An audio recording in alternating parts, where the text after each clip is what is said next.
Hey guys, Dave from Nerdarchy, for nerds, by nerds, hang out with this nerd. Nerdarchy is Ted. And today we're going to be talking about the Defender of the Galaxy, Voltron Season 2, Netflix original series.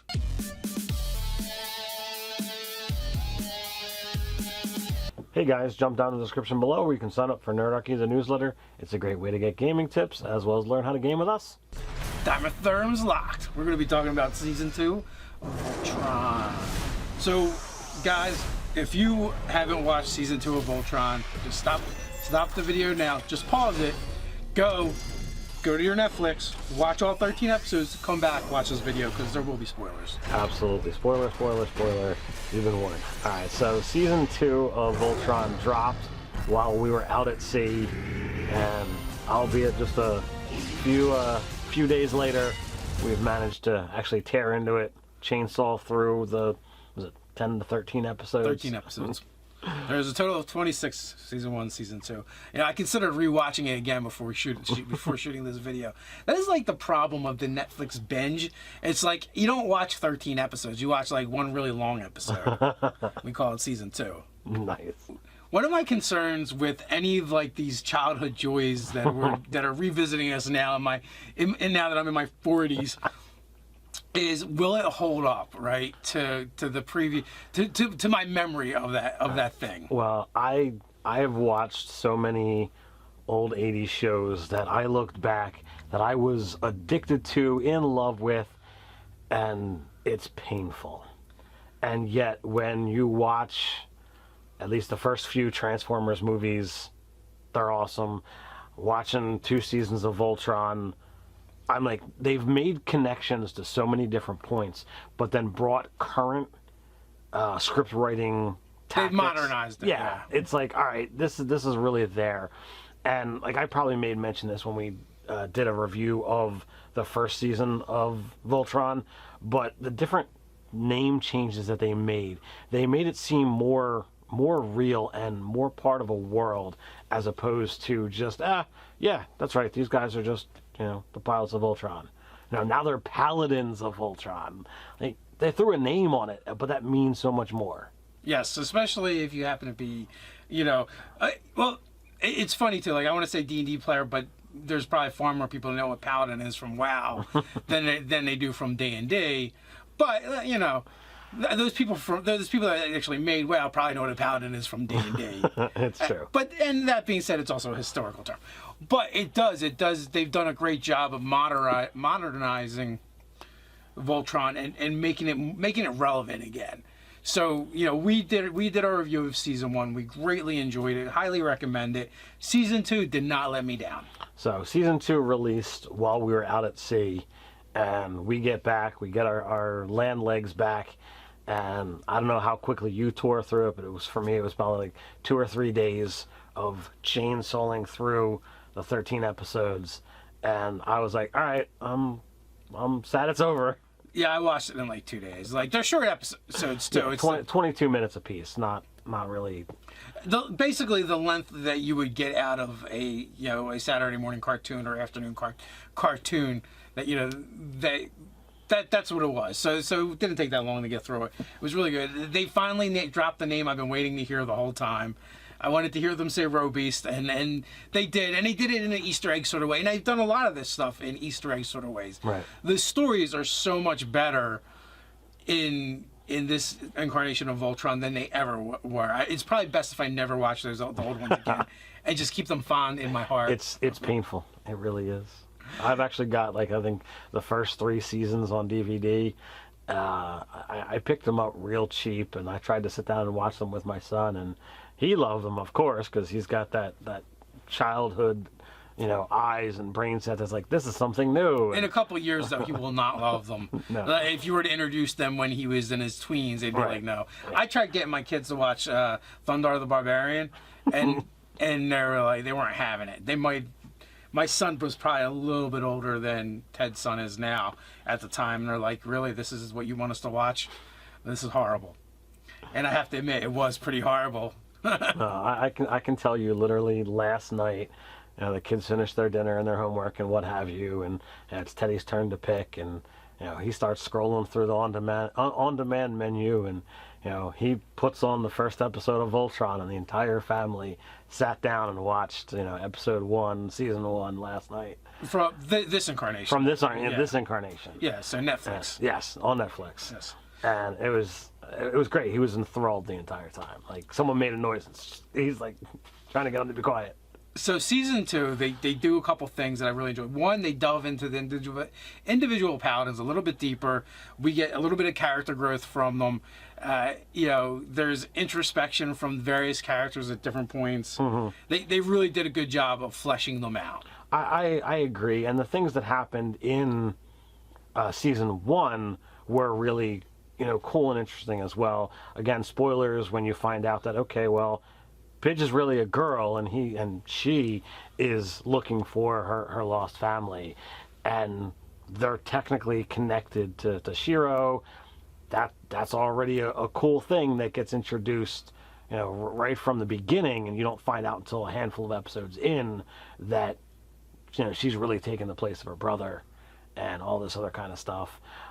Keith was kicked out of the academy, and like, I don't remember the early seasons of Voltron where they had, in the original incarnation, it wasn't until later that Princess Allura takes over the Blue Lion. So I remember Keith piloting the Black Lion. And when there's this guy Shiro and Keith is in the Red Lion, I'm like, what's going on here? And then, again, spoilers, you know, Shiro keeps, you know, oh, if something happens to me. So it's setting the pace of, okay, well, just like in the original cartoon, Keith is going to get the Black Lion. Yeah, well, possibly. Well, possible. We don't know for certain. We don't know for certain. They left season 2 in a huge cliffhanger. Well, season 1 was left in a cliffhanger as well. Well, there's that too. But so there's all these cool elements. They're really doing a great job with the storytelling. You know, a lot revolves around the Black Lion, the Black Paladin, Shiro. He was the only one that didn't have. What were they calling the weapons? He's the only one that didn't have his own weapon for, you know, as a paladin. You know, of course they made up for it because he had the cool like cyber hand. You know that he got when he was a prisoner. Right. And they were kind, you know, they were using him as a gladiator. They were experimenting on them. Yes. So, you know, so that was a lot of fun. And then at the end of season 1, we find out that the original Black Paladin was actually Lord Zarkon. Right. So that, you know, that was a huge plot twist. And, you know, And then we also found out why he didn't have his paladin weapon. Because King Zarkon had still it. has it. Yep. Yes. And we, of course, you know, we know that he's over 10,000 years old. That's that's pretty impressive. So there's this whole thing, right, in season 2 where the Black Paladin is struggling to maintain control over the Black Lion, because the Black Lion is kind of like, It's still connected to both of them. Or it's still connected to King Zarkon. And it's a nice, cool struggle because he's got that connection. He keeps using Witch Hagar and the Druids to find that connection, to know where Voltron is. Yes. And it's like, all right, well, who is it connected to? Or, you know, who are they trying to find? And Keith's got a dagger, and Princess Allura thinks that, you know, there's some kind of connection between the two of them. So everybody's thinking, it's me, run. Yeah, I mean, they dropped so many like plot twists in this season too. It's not even funny. You know, we find out Keith has a secret backstory that even he didn't know about. And he's not 100% human. Yeah, you know, that's pretty cool. And that's like the only reason why he can wield the weapon that he wields. They introduce a secret organization. Like, if this was a D&D campaign, it would be so freaking awesome. I agree. We find out that Witch Hagar is actually Altarian. Altarian, my bad. And, you know, but then that raises the question, are all the druids Altarian, or, you know, or just her? You know, how did that happen? You know, also... Why did she turn against her people? Yes, why did she turn against her people? You know, they still haven't even really gone into you know, how Zarkon actually became the Black Paladin in the first place, you know, and what happened to the rest of the team, the Voltron team. when and how did they get the lions back if he was the paladin and had the black lion, like, so there's so many unanswered questions, and then of course this season ends in actually a couple cliffhangers, really. One has to do with the black lion and the black paladin. I won't give that one away, but they also introduce an old character at the very end, when Witch Hagar she calls for Prince Lotor. I was like, yeah, I was like this close to like jumping up and shouting. Now, he was an absolute fiasco in the original TV series, but I have to imagine them going through a full 2 seasons and be like, all right, this isn't working. Go get this guy. He is going to be a badass. Guaranteed. I'm throwing it out there. Yeah, you're putting your stamp on it? I'm putting my stamp on it.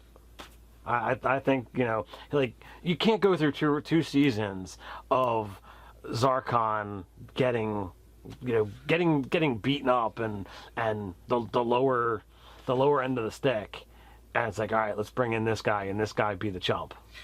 Well, that's true. I wouldn't say Lord Zarkon was getting beat up the whole time either, though. We really have only seen him in action a couple times. All right, well, here's my take on it. He is doing that idiotic bad guy, I'm only focused on that one thing that I want, and I'm making lots of bad decisions about it. Like, that's a bad play for a villain.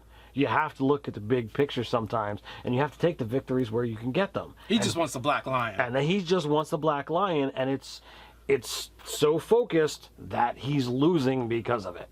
And he keeps making bad decisions because of it. All right, that's fair enough. So the other thing that they did in season 2, more so than they didn't have so much in season 1, but this is like the opposite of the original Voltron series, and that is there's 2 things that happen. One is they don't wait to form Voltron, right? They make a decision right from the beginning whether or not they need Voltron or not, and generally they just go right to it, not like, oh, we have to get our asses kicked as robot lions for half the episode first, and then we form Voltron. So they kind of did away with that. It was stupid when they did it the first time, and now they've corrected it, which is cool. But something else happened. During one of the battles, they actually found that they needed the mobility of the lions because Voltron was an easy target, and they actually split up to face the threat, and it was more effective as individual lions. So that was cool. In this season, we delved a little bit deeper into the connection to the elements that each of the lions has. We also delved a little bit deeper into the fact that they're not just machines, right? But there's something more to it. Well, even in the very first episode, like they tell you and they show you that these machines, these lions, are more than that. They're animated, they have their own thoughts and way of thinking. And Princess Allura, there's a level of sentience there. Right. Princess Allura says, well, this lion requires this. This lion requires a paladin who is more in line with this, and that's why she points to each one in a different manner. And with those connections, the lions actually have unlocked abilities. And as the season goes on, you learn these different things. Pidge's lion winds up getting a really cool attack. Hunk's lion winds up getting extra armor and a thing going on with him. Like, it's like, okay. They also exemplify the blue lion's affinity for water, which is another thing as well. Now, also too, like, I wonder, like, if blue, if you're saying they're alluding to the blue lion is going to be taken by the princess, right? Well, that's what happened initially. In the original series. Now, I don't know. Again, it's been so long since I watched the original series. I don't know whether there was a jockeying. I think it was just like, all right, whoever drove the blue lion initially, that actor, I think, wanted out, or they wanted to make a change, and Allura wanted to go in. I don't remember. If any of you guys, old grognards out there, watch the original stuff, and you remember, please put it down there. I don't, like, it's the black lion that's going to be, the one that's going, and Princess Allura doesn't have the mentality to pilot the red dragon. The red lion. She doesn't fit. Yeah. She would fit more in with the blue. And Keith is being groomed as a leader. And Keith is being groomed to take the black lion if something happens to Shiro. So what's going to happen? Is there going to be a jockeying, or are we going to just completely ignore that kind of stuff? And this is just a teaser that, hey, this is what happened initially, but we're not going down that road. I don't think they will. I think it's exactly that. I think it's an Easter egg. It's a callback to the old series, but they're not going to do it, and here's why. Because Princess Allura is such a strong character without a lion, she doesn't even need a lion. I 100% agree with you. I'm enjoying that speculation, as I've done throughout, watching the first season of like, okay, what's going on here? What's going on there? I think Shiro's a cool character. I hope we don't lose him. I want to learn more about what happened to get him to, the moon of Pluto. I want to know what happened when he was kidnapped by, them some more. Yeah, so the thing is, with the Allura character is the fact that the problem is she's already a really strong leader, and she has some blind spots, so she makes for a real character, but at the same time she is a strong leader. If they were to do jockeying, like who do you put in the black line, like clearly they're grooming Keith, but at the same time Allura is just as capable as piloting the black line. If we're saying that's like the leadership role. You're correct. And, she's made hard decisions. She's done stuff. She's shown herself to be brave, and she's a badass. And also we find out that she's a shape changer to a certain extent in last season, which was kind of cool. And, this season we actually get to see her mix it up a little bit more and do some things, and also make some sacrifice plays. But the problem with Allura piloting a lion is who's going to pilot the castle.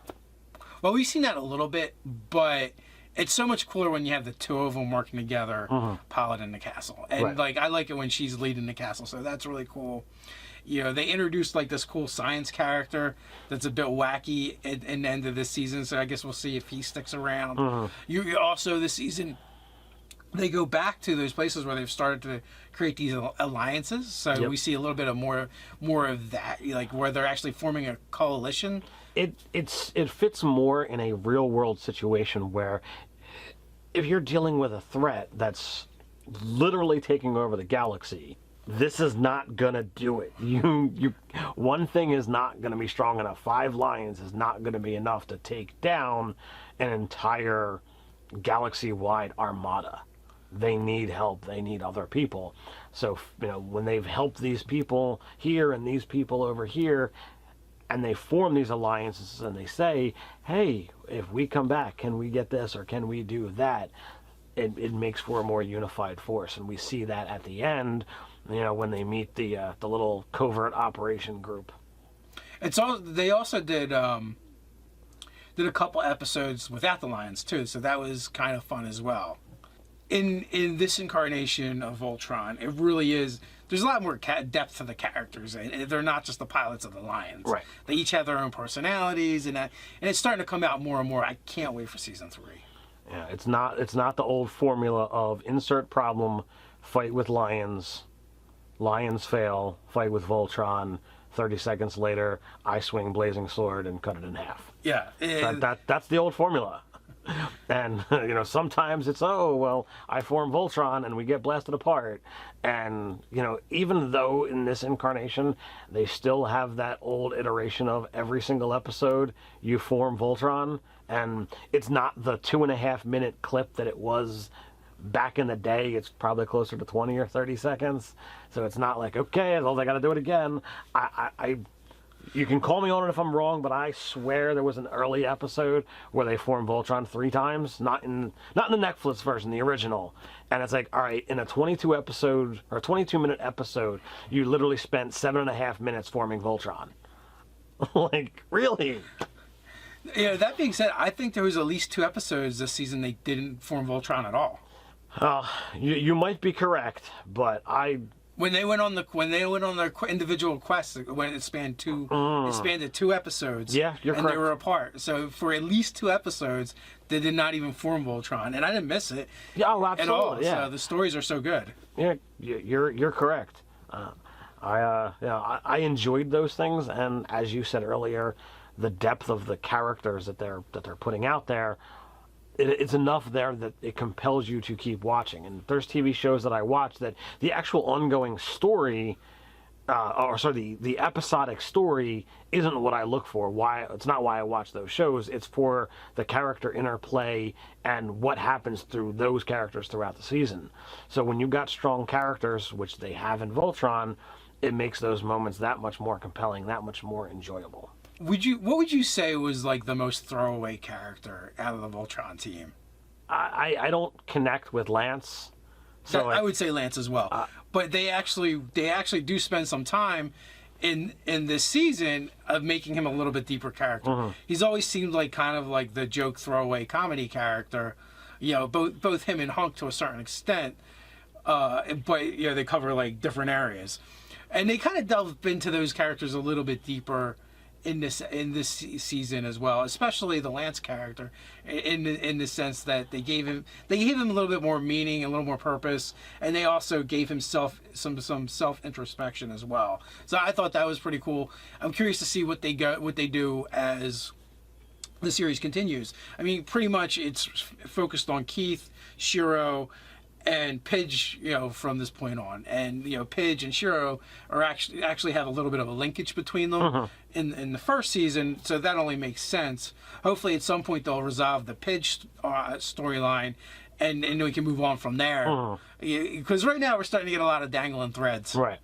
No, I mean, with Hunk, I do feel that they set him up, especially in the very first episode where he's, you know, puking all over the place. You know, Eating and puking, it's kind of what he does. His fascination with food, but there's a moment where he's just like, oh, I'm just going to drop the intelligence mic of why don't we do this? And I'm like, wow, he's actually got a brain. He's not just a foodie, you know. Well, yeah, he's actually their engineer, which doesn't come out as often, I think. And then even in this season, a couple times they do reference the other members of Voltron, kind of reference him as being the engineer, and go, oh, there is more to this character. But I mean, you know, Pidge is able to build and make all kinds of stuff.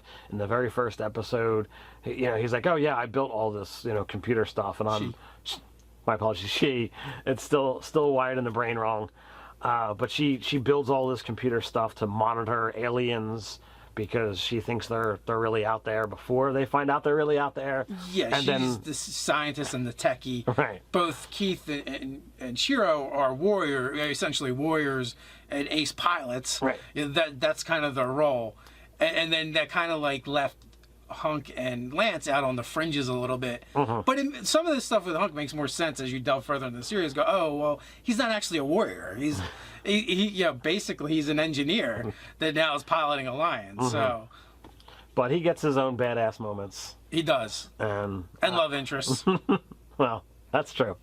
So, what do you guys think? Have you watched season 2? Are you on board for season 3? Let us know in the comments below. While you're at it, like, share, and subscribe. You can patronize us in a good way over on Patreon. So until next time, stay nerdy.